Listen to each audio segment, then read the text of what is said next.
पर जो है वो असरअंदाज होता है, हमारे मैदे के अंदर ही जो है वो ये अपनी जाए पनाह बनाता है और फिर इसकी तमाम तर कॉम्प्लिकेशंस जो सी होती हैं वो पेशेंट को फेस करनी पड़ती हैं। ठीक है जी। अब ये जो है वो करता क्या है, ये हमारे मैदे का जितना भी निज़ाम है, हमारे जितने भी हाजमे के प्रॉब्लम्स हैं, इन तमाम से रिलेटेड प्रॉब्लम्स जो है ये इनको पैदा करना शुरू कर देता है। ठीक है, जिसके अंदर अब स्टार्ट के अंदर तो कंडीशंस जो होती हैं वो इतनी ज़्यादा क्रिटिकल नहीं होती हैं, ना ही कोई ज़ख़म वगैरह वाली कंडीशन होती है अगर आप इसका बर वक्त इलाज कर लेते हैं।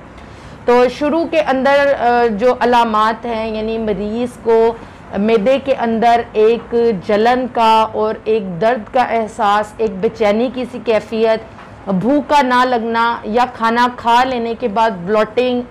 यानी डकार वगैरह का आना या उबकाइयों का आना, मतली